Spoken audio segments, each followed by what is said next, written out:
Bueno, vamos a hablar de lo que son dos tipos de locaciones, la locación de obra intelectual, ¿sí? Y la locación de obra material. Pero vamos a hacer centro, en principio, en esta primera parte de la clase, en la locación de obra intelectual. Dijimos que existen dos tipos de locaciones, ¿sí?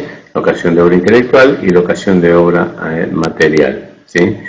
Entonces, la locación de obra material es aquella en la que se hace la obra en virtud de un proyecto, o sea, es material, materializar la obra. En cambio, la que vamos a ver ahora es la que pensó el profesional, o el proyectista, o el diseñador, ¿sí? Toda la documentación integrante de ese proyecto, ¿sí? ¿Cómo se compone el contrato de proyecto? Se compone de toda la documentación de obra, ¿sí? Plantas, cortes, vistas, fachadas, planillas indicativas que nos están diciendo cómo es la posición de los elementos, todas las planillas que necesitamos para que no se confundan y no se hagan de más de una sola manera. Cuando yo tengo la documentación de obra, existe una y solo una forma de hacer la cosa, y esa forma está documentada en los planos y es suficiente, no tiene que sobrar ni tiene que faltar ningún dato, ¿sí? Entonces, las listas de trabajo son todas aquellas listas de trabajo que nosotros hacemos por cada uno de los locales de nuestro proyecto, ¿sí? Así vamos a tener listas de locales para el dormitorio, listas de locales para las cocinas, listas de locales para los lavaderos, para así cada uno de los locales integran nuestras obras. Las especificaciones técnicas son todos aquellos detalles que hablan de la calidad y características técnicas de cada uno de los materiales que nosotros utilizamos. Por ejemplo, cemento, qué tipo de cemento, cal, qué tipo de cal, dosificaciones de nuestros morteros, tipo de ladrillo, tipo de hormigón, asentamiento del hormigón, ¿sí? Madera, si utilizamos qué clase de madera, si tenemos algún tipo de revestimiento, marcas, cantidades, espesores, todo ese tipo de información está cargada dentro de lo que son las especificaciones técnicas. La memoria descriptiva. La memoria descriptiva es una redacción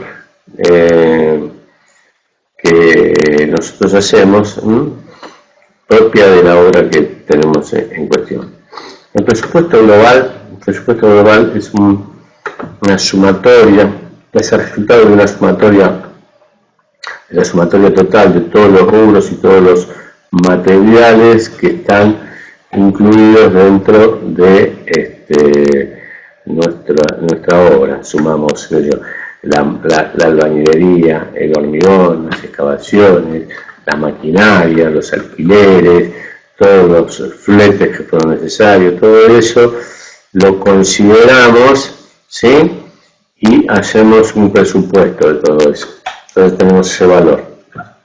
Eso sería un valor estimativo, que cuando nosotros tenemos entre manos un proyecto, no podemos prescindir de ello. Tenemos que saber cuánto es lo que tenemos que gastar por lo que pensamos hacer, de manera tal de saber si podemos o no estar en condiciones de empezar con esa tarea, ¿sí?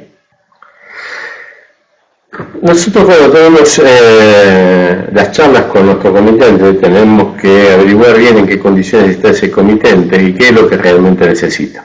Lo que realmente necesita lo vamos a ir escribiendo y conformando un listado que lo vamos a llamar programa de necesidades. Este programa de necesidades ya puede venir dado por el comitente, pero nosotros podemos ir incrementándolo a medida que vayamos detectando y proponiéndole nuevos usos y nuevas necesidades, si así lo creemos indispensable. E incluso podríamos quitar necesidades, voy a proponerle quita de necesidades y tirarle ideas mientras estamos teniendo esa charla con el comitente. El otro tipo de restricciones que tenemos son evidentemente administrativas, que son los códigos de edificación y código de planeamiento. Podemos saber cuáles son las dimensiones mínimas de los locales que tenemos, ¿sí? Entonces, se dicen que son reglamentaciones legales cuando nosotros estamos respetando normativa que emana de una ley, por eso se llama legal. Y administrativa, se dice administrativa cuando nosotros estamos respetando la normativa contenida en los códigos de edificación y código de planeamiento. ¿Qué son las factibilidades? Las factibilidades son esos trámites que nosotros hacemos ante la empresa prestataria de servicios eléctricos, sanitarias y de gas, ¿sí? Para saber si lo que nosotros pretendemos hacer con nuestro proyecto es factible. Justamente la palabra lo está indicando. Esas empresas nos dirán si es posible hacer lo que nosotros pretendemos hacer, o nuestro comitente pretende hacer, y van a establecer alguna condición en el caso que sea posible bajo determinadas condiciones. Entonces, tenemos que acompañar con nuestro permiso de obra esas factibilidades de todos los servicios, ¿sí? Los croquis preliminares son esos dibujos que nosotros hacemos a los comitentes para hacernos entender respecto a las ideas que le queremos proponer. Pero, ¿qué es lo que pasa? Nosotros, esos croquis preliminares, tenemos que pensar que los podemos hacer porque estamos capacitados para hacerlo y la ley, ¿sí?, o el arancel profesional establece que tenemos derecho a un determinado porcentaje de los honorarios en concepto de croquis preliminares, pero esos croquis preliminares no son simplemente los dibujitos, sino que los croquis preliminares, para poder cobrarlo, nosotros lo que tenemos que hacer es acompañarlos con un presupuesto estimativo de lo que implicaría hacer eso que estamos dibujando. Tenemos que adjuntarle también una información respecto a la materialidad, qué tipo de material son esos que estamos dibujándole al comitente, y una memoria muy breve descriptiva. Si se cumplen esas condiciones, o sea, todos esos elementos están acompañando esos bocetos, nosotros tenemos derecho a un 3% del honorario profesional. Esto también hay que aclararlo, que no es que tenemos derecho al 3% por cada uno de los dibujos que hagamos, sino que tenemos derecho al 3% por todo el conjunto de croquis hechos para dejarle clara la idea de lo que pretendemos hacer. Entre el croquis preliminar y el proyecto de obra tenemos lo que se llama anteproyecto. Un anteproyecto es un conjunto de planos, elevaciones, plantas, cortes, vistas, todos en 1 en 100, ¿sí?, y en los cuales también están incluidos la documentación municipal, ¿sí?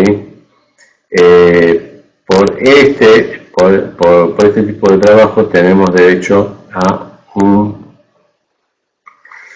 15%. Tendríamos que tener en cuenta que del total de los honorarios hay un 60% destinado al proyecto. Así que fíjense que si más de la mitad de los honorarios que recibe el profesional se cobran en concepto de proyecto, tengan en cuenta que es mucha la cantidad de trabajo necesaria para poder exigir esos honorarios, ¿sí? Bueno, entonces dijimos que son las factibilidades, escribimos los croquis preliminares, hicimos una enumeración de lo que son anteproyectos, y hablamos un poquito también de lo que son la documentación de obra. Pero la documentación de obra ya es en escala 1:50 y además es una documentación que cualquier profesional teniéndola en su poder va a poder ejecutar. Y sea cual fuere el profesional, siempre, si respeta esa documentación, va a tener como resultado la misma obra, el mismo edificio. ¿Sí? ¿Por qué? Porque la documentación de obra está hecha de manera tal que no permite interpretaciones erróneas. Si las permitiese a esas interpretaciones, quiere decir que la documentación es incompleta. Así que muy atenti a eso. Cuando un profesional hizo un proyecto y otro profesional se encargó de la dirección y otro profesional encargado como representante técnico se encargó de la construcción, ¿sí? Es posible que el edificio resultante o la construcción o la ópera resultante sea una cosa distinta o sea una cosa extremadamente idéntica a lo que se imaginó el proyectista. Entonces, el proyectista tiene derecho a estampar su nombre y apellido en el frente de la obra para, digamos, mostrar su autoría, como también tiene derecho a retirar su nombre en el caso que vea que esa obra ha sido profanada o ha sido desvirtuado la esencia de esa obra, ¿sí? Entonces tiene tanto el derecho de estampar su nombre como el de retirarlo, ¿sí? El comitente tiene derecho a construir o mandar a construir el proyecto en su terreno una vez que ha pagado los derechos, o sea, una vez que esté terminado, o sea, y esté cumplido el contrato de proyecto y ha pagado los honorarios por el proyecto hecho, entonces ese comitente tiene derecho a construir, ¿sí?, una sola vez esa documentación en su parcela. No tiene derecho a hacer ese mismo proyecto en otras parcelas, ¿sí? Para eso tendrá que pagar de vuelta lo que corresponda por hacer más de una vez ese mismo proyecto. No es común que pase esto, pero la ley lo prevé la posibilidad. Custodia de los trabajos intelectuales es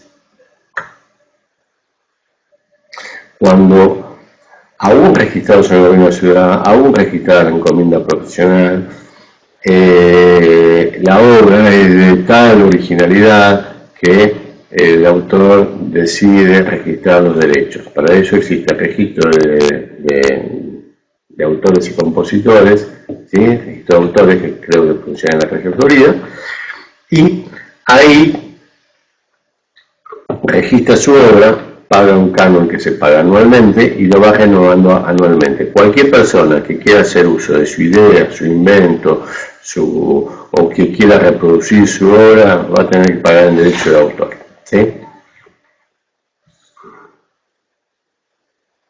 Y eso es la custodia de los trabajos intelectuales.